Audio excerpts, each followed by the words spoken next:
స్వచ్ఛత అంటే నందిని. నందిని పాలు మరియు పెరుగు.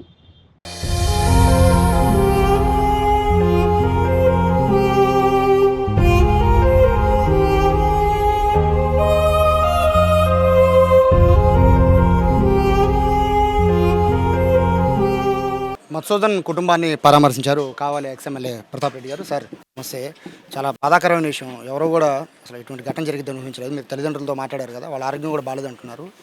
ఎలా ఉంది ఇప్పుడు పరిస్థితి? యాక్చువల్గా వాళ్ళ నాన్నకి అమ్మకి ఇద్దరు కూడా హార్ట్ పేషెంట్స్. ఈ విషయం చూసి ఉదయం దాకా వాళ్ళకి తెలియదు. ఐ థింక్ 3 గంటలప్పుడు వాళ్ళ తల్లిదండ్రులకు తెలియజేయడం జరిగింది. వాళ్ళు చాలా బాధతో ఉన్నారు, మాట్లాడలేని పరిస్థితిలో ఉన్నారు. అదే ఈరోజు బాడీని కూడా ఇక్కడ తీసుకురావటం అది చూసి వాళ్ళు నిజంగా ఎంత బాధపడుతున్నారో, ఏ విధంగా ఏడుస్తున్నారో చూస్తే అర్థమవుతుంది. అంతేకాదు వాళ్ళ పిల్లలు ఇద్దరు ఉన్నారు, ఒక అబ్బాయి ఒక పాప, అదే వాళ్ళ మిస్సెస్, వాళ్ళంతా వాళ్ళ బాధ చూస్తే నిజంగా చాలా బాధ వేస్తుంది. ఇటువంటి జరగటం చాలా దురదృష్టకరం. ఈ తీవ్రవాదం అనేది తప్పకుండా మన భారతదేశంలో లేకుండా అణిచివేయాలి, వాళ్ళ మీద చర్యలు తీసుకోవాలి. అదేవిధంగా మళ్ళా పునరావృతం కాకుండా పర్మనెంట్గా చేయాల్సిన బాధ్యత భారతదేశ ప్రభుత్వం మీద ఉంది. తప్పకుండా దాని మీద చర్యలు కూడా తీసుకుంటారని అనుకుంటున్నాం.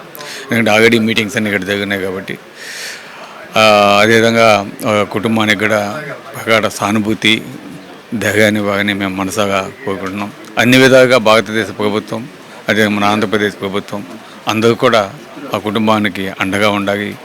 ఆర్థికంగాను, అదేవిధంగా వారికి ఉద్యోగ అవకాశాలు కావచ్చు, వారి పిల్లలకు కావచ్చు, ఇవన్నీ కూడా తప్పకుండా ఇవ్వాలని మేము మనసాగా కోరుకుంటున్నాం.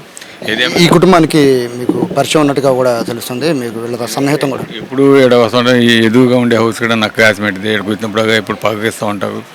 తన ఆప్యాయంగా మమ్మల్ని అంతా కూడా ఇప్పుడు ఆదరిస్తూ ఉంటారు. అయినా కూడా ఇటువంటి జరగటం అయితే చాలా బాధ. ఎందుకంటే అతను ఉండింది కూడా బెంగళూరు, మేము ఉండే కాడే రామూర్తి నాకు.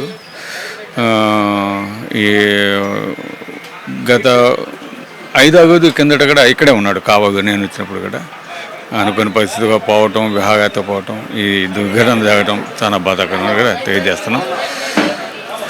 చాలా ఆవేదన వ్యక్తం చేస్తున్నారు.